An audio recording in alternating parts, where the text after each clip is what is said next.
रुझानों के बीच हमारे साथ वरिष्ठ राजनीतिक विश्लेषक गिरिजा शंकर जी जुड़े हुए हैं, लेकिन हमारे साथ ओपी चौधरी जी जुड़ गए हैं। ओपी चौधरी जी छत्तीसगढ़ सरकार में वित्त मंत्री की भूमिका में है, पर भारतीय जनता पार्टी की एक बड़ी संभावना के तौर पर राष्ट्रीय फलक पर देखे जाते हैं। पूर्व प्रशासनिक अधिकारी रहे, कम समय में जितनी ऊंचाई उन्होंने हासिल की है वो लोगों के लिए अचंभे और ईर्ष्या दोनों का विषय रहता है। ओपी चौधरी जी इस मौके पर हमारे साथ इसलिए हैं कि असम में बड़ा पसीना वो बहाए थे। पिछले 3-4 महीनों में हमने उन्हें छत्तीसगढ़ में कम और असम में ज्यादा देखा था। अब असम का जो रुझान आ रहा है उसे देखकर ओपी चौधरी का पैर कितना जमीन पर रह पा रहा है, ये जानने में हमारी दिलचस्पी है। जी ओपी जी। जी हिमांशु जी, भारतीय जनता पार्टी के हर कार्यकर्ता का पैर हमेशा जमीन पे रहता है और जी देश और समाज की सोच हमेशा बड़ी और आसमानी सोच होती है। इसीलिए भारतीय जनता पार्टी लगातार तीसरी बार असम में भी जीत रही है। नहीं, इसलिए जीत रही है वो तो ठीक है, पर जमावट क्या किए थे? ये एसआईआर तो वहां पर हुआ नहीं, पर लोग बोलते परिसीमन ठीक ठाक हुआ था।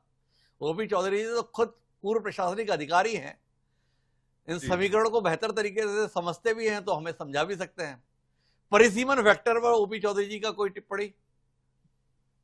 नहीं, एक्चुअली हिमांशु जी, ये सब टेक्निकल फैक्टर्स तो कुछ बिंदु के रूप में रेखांकित किए जा सकते हैं। जी बट उससे बड़ा मैं कहना चाहूंगा कि 2014 के बाद पिछले 12 सालों से नरेंद्र मोदी जी के नेतृत्व में जिस तरह से नॉर्थ ईस्ट रीजन को फोकस में लाकर जी काम किया गया, चाहे वहां का इंफ्रास्ट्रक्चर विकास हो, वहां निवेश की संभावनाएं हो, वहां पर गरीब कल्याण की योजनाएं हो, बहुत ऐतिहासिक रूप से काम हुआ है। और उसी के साथ पैरेलली असम का सौभाग्य रहा कि वहां पर 2016 से भारतीय जनता पार्टी की सरकार बन गई, पहले सर्बानंद सोनोवाल जी के नेतृत्व, फिर हेमंत जी के नेतृत्व में। तो उसके 12 साल नरेंद्र मोदी जी का और पिछला 10 साल असम में भारतीय जनता पार्टी की सरकार में, 10 साल में बहुत ही मिरेकुलस चेंज आए हैं, चमत्कारिक परिवर्तन वहां पर आए हैं। उसी को जनता एक बड़ा आशीर्वाद दे रही है। और मैंने पहले भी कहा था, और एक कोई मैं केवल राजनीतिक दावा के रूप में नहीं कहा था, एक एनालिसिस की दृष्टि से भी कहा था कि एक बड़ी सुनामी असम में साफ तौर पर है। ये साफ है और उसी का परिणाम है कि आज असम की जनता भारतीय जनता पार्टी को, नरेंद्र मोदी जी के आशीर्वाद को और हेमंत विश्व शर्मा जी का नेतृत्व को, नरेंद्र मोदी जी के नेतृत्व को और हेमंत जी के नेतृत्व को आशीर्वाद दे रही। सार्वजनिक जीवन में आने के बाद ओपी चौधरी जी आपने भाजपा के 3 मुख्यमंत्रियों के साथ करीबी से काम किया। जिस छत्तीसगढ़ राज्य से आप हैं वहां पर डॉक्टर रमन सिंह और अभी विष्णुदेव साय, भाजपा के 2 मुख्यमंत्री। और अभी असम में आप पसीना बहाने के लिए गए तो आपको हिमंता बिस्वा शर्मा मिले। अब एक तरफ रमन सिंह, एक तरफ विष्णुदेव साय, एक तरफ हिमंता बिस्वा शर्मा, क्या अंतर देखे चौधरी साहब? सबका, हमारे जितने नेतृत्व होते हैं सबका व्यक्तित्व अलग अलग होता है। बट मैं इतना कह सकता हूं कि जो कॉमन है वो राष्ट्र प्रथम का भाव है, वो सुशासन के प्रति कमिटमेंट है, वो अंत्योदय और गरीब कल्याण के, दीनदयाल जी के और नरेंद्र मोदी जी के सोच को आगे बढ़ाने की देखो सोच है। देखो ओपी उसी चौधरी कारण साहब, आपने जो हमें बताई ना विशेषता, वो तो आपके छोटे से छोटे कार्यकर्ता से लेके शीर्षस्थ नेता नरेंद्र मोदी पे समान रूप से लागू होती है। आप हमको हमेशा बताओगे तो समानता क्या है तीनों में, वो तो हमारी भी जानकारी में है। असमानता क्या है, अंतर क्या है, इस पर थोड़ी रोशनी दीजिए ना। आप जैसा कुशाग्र व्यक्ति साथ में है, गिरिजा शंकर जी साथ में जुड़े हुए हैं, हम दोनों की बड़ी उत्सुकता है, दर्शकों की भी उत्सुकता है। हिमंता बिस्वा शर्मा की कार्यशैली और जिनके साथ आपने बतौर प्रशासनिक अधिकारी काम किया और अभी मंत्री के तौर पर काम कर रहे हैं, डॉक्टर रमन सिंह और विष्णुदेव साय, उस अंतर में थोड़ी दृष्टि आपसे आए तो हमारे कार्यक्रम में कुछ लोगों को ज्ञानवर्धन हो, आनंद आए। हेमंत बिस्वा शर्मा जी एग्रेसिव लीडर हैं जी और पॉलिटिकली जिस तरह से कार्यकर्ता को दक्ष होना चाहिए, और केवल मर्यादा पुरुषोत्तम राम के तो आदर्शों पे हमको चलना है, but at the same time भगवान श्री कृष्ण के स्किल्स को भी सीखना है राजनीति की दृष्टि से। मुझे लगता है हेमंत बिस्वा शर्मा जी का व्यक्तित्व उन दोनों पक्षों को लेकर के चलता है। हमारे विष्णुदेव साय जी निश्चित रूप से हमारे भगवान श्री राम के आदर्शों को ज्यादा मानते हुए चलने वाले व्यक्ति हैं, चाहे रमन सिंह जी हो। तो दोनों के लिए मैं ही कहना चाहूंगा कि दोनों का इमेज बड़ा सौम्य है, सहज है, but Hemanta ji is aggressive leader. तो चौधरी जी तो दोनों ही शैली पे काम करके आ गए, एक राम के आदर्शों को मानने वाले, दूसरे कृष्ण के तरीकों को अपनाने वाले। चौधरी जी को राजनीति में कौन सा वाला तरीका ज्यादा भाता हुआ दिख रहा है? दोनों की अपनी अपनी उपादेयता है, दोनों की अपनी अपनी प्रासंगिकता है। और किसी भी व्यक्ति को दोनों का मिक्स उद्देश्य राम राज्य के आदर्श होने चाहिए, बट उसे प्राप्त करने का तरीका भगवान श्री कृष्ण के अनुसार भी कई चीजों को अडॉप्ट करना चाहिए। राजनीति तो यही कहती है, चाणक्य के सिद्धांत भी यही कहते हैं। तो चौधरी साहब के लिए भी ठीक ठाक प्रशिक्षण का मौका रहा। लेकिन चौधरी साहब आप थोड़े अपवाद स्वरूप है, जिसे असम के साथ साथ बंगाल में भी काम करने का मौका पार्टी ने दिया। उस समय आप बंगाल में भी लगाकर आए।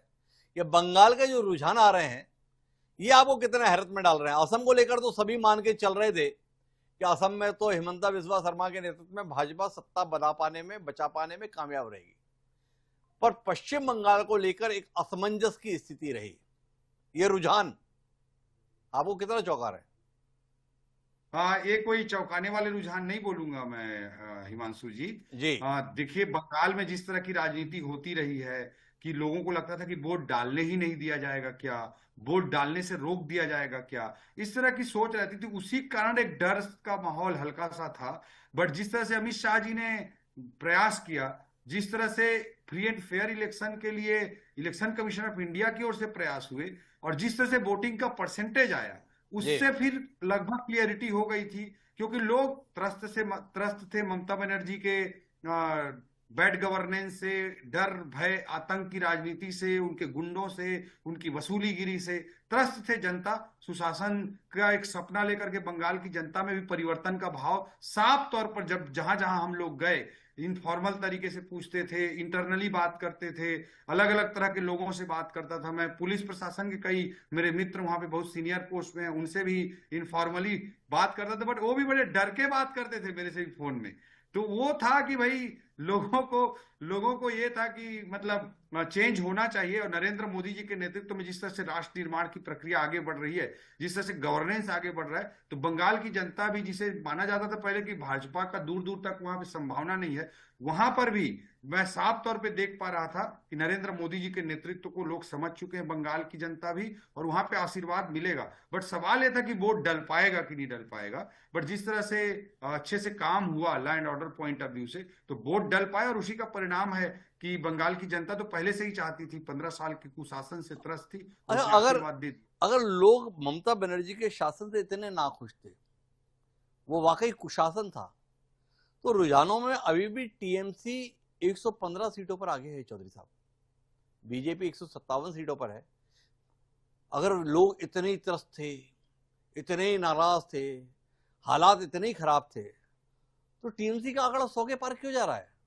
हमने तो देखा है 2018 में भाजपा 15 सीटों पर सिमट गई थी जिन भी कारणों से, पर यहां पर मामला 10, 20, 50 सीटों का नहीं है। अभी भी टीएमसी 115 सीटों पर खड़ी है रुझानों में। अभी भी लोग ये नहीं कह रहे कि टीएमसी की सत्ता से विदाई हो ही गई, बढ़त भाजपा को है। तो टीएमसी इतना कैसे दिख रही है? हिमांशु जी, तुष्टीकरण की जो राजनीति ममता जी ने किया है, और जो डेमोग्राफिक वहां का जो सिचुएशन है जी, मैं मानता हूं कि उसी कारण से, तुष्टीकरण की राजनीति के कारण और डेमोग्राफिक इक्वेशंस के कारण, ये जो सीटें मिल रही हैं उनको, वो मिल पा रही हैं। बाकी अदरवाइज गवर्नेंस के नाम पे, वेलफेयर के नाम पे, बंगाल के विकास के नाम पे, बंगाल जो दुनिया की अर्थव्यवस्था का और संस्कृति का और इंटेलेक्चुअल्स का केंद्र था, उसे जिस तरह से उन्होंने डिटोरिएट किया था, उसके कारण कोई भी व्यक्ति चाहता नहीं। लेकिन ये तुष्टीकरण की राजनीति और कहीं ना कहीं डिवाइड एंड रूल की जो उनकी पॉलिटिक्स थी, उसी की इतनी सफलता है कि वो 100+ है। अरे तो ये डिवाइड एंड रूल का था, तो आप मानते हैं कि ये लड़ाई दरअसल भाजपा और टीएमसी के बीच की थी ही नहीं? ये लड़ाई तो टीएमसी बनाम बीजेपी, चुनाव आयोग, पैरामिलिट्री फोर्स के बीच थी। तो ऐसा परिणाम तो आना ही था। नहीं हिमांशु जी, मैं ये कहना चाहूंगा, इलेक्शन कमीशन ऑफ इंडिया पर कई तरह की बातें विपक्ष के लोग अनर्गल आरोप लगाए, बट जी मैं इतना कहना चाहता हूं कि फ्री एंड फेयर पोल होना चाहिए, नहीं होना चाहिए, इसको हर कोई मानेगा। आप भी एक बुद्धिजीवी हैं, समाज के महत्वपूर्ण, आप भी स्वीकार करेंगे कि फ्री एंड फेयर पोल के लिए जो भी स्टेप जरूरी है, उस इलेक्शन कमीशन ऑफ इंडिया को जरूर उठाना चाहिए। अभी हमने देखा वोटिंग के दिन पे भाजपा का एक कैंडिडेट बेचारा एक पीएसओ के साथ कैसे चल रहे थे, एक बेचारे की तरह, और उसको एक टीएमसी का गुंडा आकर के किस तरह से हिट कर रहा था। पूरे देश ने उस वीडियो को देखा है। तो इस तरह की मानसिकता, इस तरह की सोच, पहले आप किसी भी बंगाल के किसी भी पॉइंट पर जाकर बोल दीजिए, तो पर्ची बांटते हुए टीएमसी के गुंडे कहते थे कि घर परिवार वाले आदमी हो, वोट देने के लिए मत निकलना। जी। ये पर्ची बांटते हुए घर घर में जाकर कहते थे। अपार्टमेंट से नीचे कोई उतरता था, वहां पे टीएमसी के गुंडे खड़े रहते थे।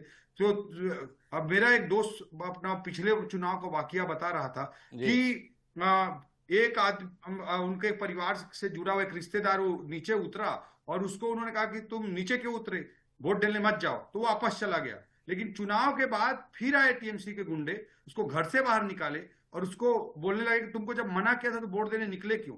तो भैया मैं तो वोट नहीं डाला हूं, उसने बोला गिड़गिड़ाते हुए। उसके बाद भी सबके सामने उसको मारपीट की गई। कोई एफआईआर तक नहीं हुआ, कोई पूछने वाला तक नहीं था, खुलेआम कॉलोनी के सामने मारपीट की गई। वोट की जो लाइन लगी रहती थी उसमें टीएमसी के गुंडे खड़े हो जाते थे, जो उनका वोट होता था उसी को आगे बढ़ने देते थे, बाकी को वोट डालने ही नहीं देते थे। वहां पे बूथ कैप्चरिंग इस तरह से हो जाती थी। तो इस तरह का जो सिचुएशन था उसको अगर लाइव टेलीकास्ट करके, कैमरा स्थापित करके, या पुलिस का क्या दुरुपयोग होता है उसको बंगाल की जनता से पूछिए, हर व्यक्ति आपको बताएगा।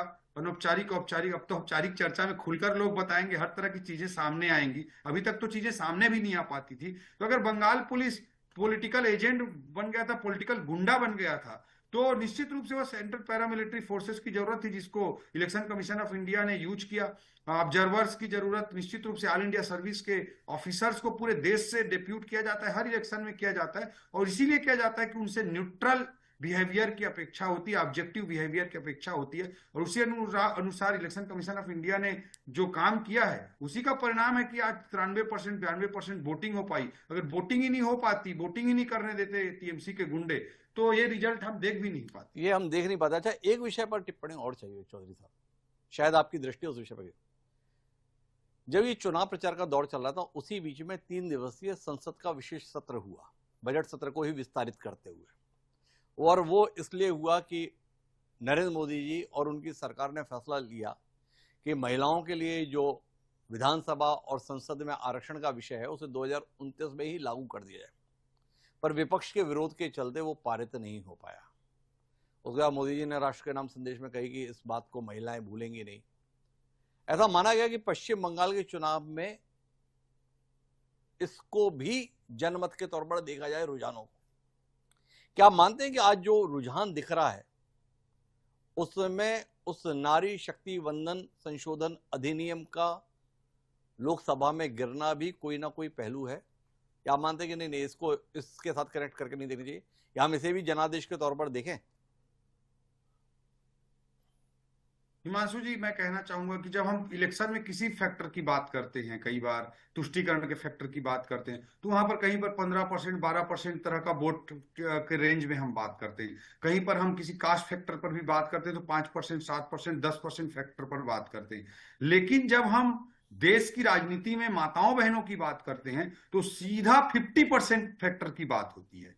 तो निश्चित रूप से आज के देश की राजनीति में मैं कहना चाहूंगा कि सबसे बड़ा जो फैक्टर, पॉलिटिकल फैक्टर है, वो निश्चित रूप से माताओं बहनों का बन चुका है। इसमें इसको जो पार्टी, जो व्यक्ति, जो नेता नहीं स्वीकार करेगा वो मुंह की खाएगा, बहुत स्पष्ट रूप से। तो माताओं बहनों का सशक्तिकरण हमारे वुमन एम्पावरमेंट के माध्यम से, वुमन लीड डेवलपमेंट के माध्यम से जिस तरह से देश आगे बढ़ रहा है, समाज आगे बढ़ रहा है, और नरेंद्र मोदी जी पॉलिटिकली इस बात को बखूबी समझते भी हैं, पॉलिटिकली भी समझते हैं। और अगर वो 2047 तक भारत को विकसित राष्ट्र बनाने का सपना देखते हैं तो उनको भी पता है कि 50% माताओं बहनों की हर तरह से भागीदारी जरूरी है, चाहे डेवलपमेंट प्रोसेस हो, चाहे सामाजिक प्रक्रिया हो, चाहे राजनीतिक प्रतिनिधित्व की प्रक्रिया हो। उस पर वो वुमन पार्टिसिपेशन को स्ट्रांग करना चाहते हैं। ये देश के लिए भी जरूरी है, विकसित भारत बनाने के लिए भी जरूरी है। कोई भी विकसित राष्ट्र चले जाइए, वहां वुमन पार्टिसिपेशन किसी भी चीज में कई गुना बेहतर होता है। तो इस राष्ट्र निर्माण के लिए भी जरूरी है। और कोई भी पार्टी अगर पॉलिटिक्स कर रही है वो भी अगर माताओं बहनों की भाव को नहीं समझेगा तो बहुत बुरी तरह से पॉलिटिकली भी फेल होगा।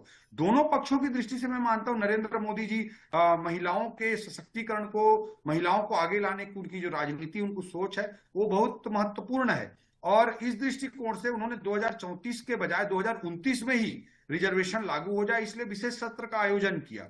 और उन्होंने साफ तौर पे कहा कि विपक्ष इसको पारित कर दे। मैं विज्ञापन छपाकर सारे पार्टियों को क्रेडिट देने को तैयार हूं, अगर उसे इलेक्शन के चश्मे से कोई देखना चाहता है। तो उन्होंने साफ तौर पर सदन में कहा कि भाई मैं तो विज्ञापन छपवाकर सभी पार्टियों को, सरकारी खर्चे से हम विज्ञापन छपवा देंगे या व्यक्तिगत खर्चे से छपवा देंगे, लेकिन हम सभी पार्टियों को क्रेडिट देने को तैयार हैं। लेकिन विपक्ष नेगेटिव पॉलिटिक्स करता है, राष्ट्र निर्माण के कोई भी स्टेप में नेगेटिव स्टेप उठाता है, उसी का परिणाम रहा कि इसको मैं मानता हूं कि नेगेटिव इंपैक्ट भी इसका जरूर हुआ होगा इस चुनाव में। मोदी जी ने भी कहा था अगर आप समर्थन कर देंगे तो सबको क्रेडिट मिलेगा, अगर समर्थन नहीं करेंगे तो उसका राजनीतिक लाभ भारतीय जनता पार्टी को जरूर मिल जाएगा। मोदी जी ने भी साफ तौर पर कहा था। हमारे साथ में वरिष्ठ पत्रकार गिरिजा शंकर जी जुड़े हुए हैं। गिरिजा जी, इस मौके पर ओपी चौधरी जी के लिए आपके पास भी कोई सवाल है क्या? आप ओपी चौधरी से रूबरू होना चाहेंगे? नहीं, एक सवाल जो है जो मेरे जहन में हमेशा रहा है कि इस चुनाव में 27 लाख वोटर जिन्होंने ट्रिब्यूनल में अपील की थी, जिनको अपात्र मानकर जिनको नाम काटा नहीं गया, वो अभी भी विचाराधीन है, लेकिन उनको वोट देने से वंचित रखा गया। इसको आप किस रूप में देखते हैं? या जिनका वोट कट गया, एसआईआर हो गया, मैं उसकी बात ही नहीं कर रहा हूं, मैं वो सही था गलत था ठीक है, लेकिन जिस 27 लाख वोटर जिनके पात्रता पर संदेह था और जिन्होंने अपील की थी ट्रिब्यूनल में, सुप्रीम कोर्ट ने कहा 2 बार टाइम दिया कि वोटिंग के पहले आप सप्लीमेंट्री लिस्ट जारी कीजिए, और उसमें 14 लाख में 1100 नाम या 1500 नाम जारी हुए। तो ये जो 27-26 लाख वोटर जो अपात्र नहीं घोषित किए गए हैं, वो यदि वोट देने से वंचित रहे तो इस चुनाव को और इस चुनाव परिणाम को आप किस रूप में लेंगे? ओपी चौधरी जी के लिए बड़ा वाजिब सवाल है, राजनेता के तौर पर नहीं, पूर्व प्रशासनिक अधिकारी होने के नाते। जी, सही बल्लेबाज देख के गेंद डाली है गिरिजा शंकर जी ने। जी, आदरणीय गिरिजा शंकर जी, आप वरिष्ठ पत्रकार हैं, बहुत बुद्धिजीवी हैं, मेरी बातों को शायद आप अप्रिशिएट कर पाएंगे। मैं ये कहना चाहता हूं कि जैसे मेरे एरिया में, मेरे जिले में भी मैं देखता हूं कि बहुत सारे लोग फर्जी आधार कार्ड बनवाकर गलत तरीके अपना करके गलत तरीके से इन्फिल्ट्रेट करने की कोशिश करते रहते हैं, और इसमें से हम जब जांच करते हैं, पुलिस के साथ हैं, तो मैक्सिमम के लिंक वेस्ट बंगाल से दिखाई देते हैं। ये प्रैक्टिकल एक्सपीरियंस देश के कई हिस्सों में आप कर सकते हैं। तो मैं ये कहना चाहता हूं कि अगर गलत सर्टिफिकेट बनकर, गलत डॉक्यूमेंट बनकर किसी को घुसाया जा रहा है, और ये काम बड़े ऑर्गेनाइज तरीके से वेस्ट बंगाल की धरती से टीएमसी के सरकार में टीएमसी के गुंडों के द्वारा किया जा रहा था। जहां तक 27 लाख लोगों के एसआईआर की प्रक्रिया का सवाल है, तो उसमें मैं साफ तौर पे कहना चाहूंगा कि ये इलेक्शन कमीशन ऑफ इंडिया का जो भी स्टेप था वो आदरणीय सुप्रीम कोर्ट तक गया, और माननीय सुप्रीम कोर्ट के भी सारे परयूजल से निकल करके बाहर आया। दूसरी चीज मैं कहना चाहूंगा कि कोई भी व्यक्ति अगर गलत तरीके से भारत का नागरिक बनना चाहता है, भारत में मताधिकार प्राप्त करना चाहता है, ये सबके लिए दुर्भाग्यजनक है। लोग इसे अल्पसंख्यकों के साथ, मुसलमानों के साथ जोड़ करके ज्यादा व्याख्यायित किए, मगर आप डेटा देखेंगे तो आप साफ तौर पर देखेंगे कि मुस्लिमों से ज्यादा हिंदुओं के वोट कटे हैं। उसमें बहुत सारे मतुआ समुदाय के लोग भी हैं जो बीजेपी के वोटर माने जाते हैं। तो एसआईआर से इलेक्शन रिजल्ट को देखना बिल्कुल मैं उसे जायज नहीं समझता। एसआईआर की प्रक्रिया किसी भी लोकतांत्रिक प्रक्रिया के लिए अत्यंत आवश्यक है, और ये कोई नई प्रक्रिया नहीं है, आजाद भारत में अनेकों बार हुई है और आगे भी होते रहना चाहिए। क्योंकि अगर गलत डॉक्यूमेंट के आधार पर कोई भी भारत का मताधिकार प्राप्त करना चाहता है, उसको रोकना भारतीय लोकतंत्र के सभी संस्थाओं की, माननीय सुप्रीम कोर्ट की, माननीय इलेक्शन कमीशन ऑफ इंडिया की, या सबकी ये जिम्मेदारी। तो एक आखिरी सवाल और करेंगे ओपी चौधरी, लेकिन उससे पहले एक बड़ी जानकारी अपने दर्शकों से साझा करते हैं। चौधरी साहब, आपके लिए भी वो जानकारी है, हम थोड़ी देर पहले बोले थे, जो रुझान आ रहा है उसमें तय मानिए कि आज शाम को भाजपा के मुख्यालय में जश्न होगा, मोदी जी का भाषण होगा। खबर आ रही है, तय हो गया, 6:30 बजे मोदी जी भारतीय जनता पार्टी के दीनदयाल उपाध्याय मार्ग दिल्ली में है, वहां पहुंचेंगे और वहां पर एक जश्न का कार्यक्रम होगा। तो चौधरी साहब, आपसे एक आखिरी सवाल था, अपने लिए कितनी मुश्किल बढ़ा ली आपने? भाई, आप असम में ड्यूटी लगा दिए गए, 3 महीने वहां पर काम किए, परिणाम तो ठीक ही आ गया है। बंगाल भी भेज दिए गए, बाकी लोगों को नहीं भेजा गया था। ऐसा तो नहीं कि ऐसे परिणाम अब आपको सत्ता से वापस संगठन की ओर ले जाएं। अपने लिए कितना खतरा महसूस कर रहे हो ओपी चौधरी साहब? आदरणीय हिमांशु जी, भारतीय जनता पार्टी का कोई भी कार्यकर्ता जब काम करता है तो वो अपने आप को संगठन को समर्पित करता है। मैं अपने 24 साल के आईएएस की बची नौकरी को छोड़ करके आया, और खरसिया जैसी सीट पर जो भारतीय जनता पार्टी के लिए बहुत दुरूह मानी जाती रही पहले, वहां पर जाकर के मैं चुनाव लड़ा, सीधा अपना पहला चुनाव। तो मैं अपने आप को भारतीय जनता पार्टी को समर्पित करके आया। और एक कार्यकर्ता भाव से मैं विपक्ष में रहते हुए भी 5 साल पूरा काम किया। आगे भी हम सत्ता में रहें, संगठन में रहें, पक्ष में रहें, विपक्ष में रहें, भारतीय जनता पार्टी नरेंद्र मोदी जी के नेतृत्व में जिस महान सोच के लिए आज काम कर रही है, जिस महायज्ञ को के साथ भारत को आगे बढ़ाने का प्रयास कर रही है, उसमें हम अपनी आहुति अपने अपने जगह पे लगातार देते रहेंगे। कहीं पर भी हो, कोई भी पोजीशन हो, कोई भी पद हो, कार्यकर्ता का पद हमेशा बना रहेगा। उस भाव के साथ काम करते तो कुल मिला के चौधरी जी आहुति देने के लिए तैयार है। ये पार्टी के ऊपर है कब कहां किस तरीके की आहुति वो डलवाना चाहती है। तो चौधरी जी बहुत बहुत धन्यवाद आपका और आपको शुभकामनाएं इस सफलता के संदर्भ में। तो ये थे हमारे साथ भारतीय जनता पार्टी के वरिष्ठ नेता और छत्तीसगढ़ सरकार के वित्त मंत्री ओपी चौधरी जी, जो एक बड़ी जिम्मेदारी के साथ असम में मौजूद थे, बाद में बंगाल भी भेजे गए थे।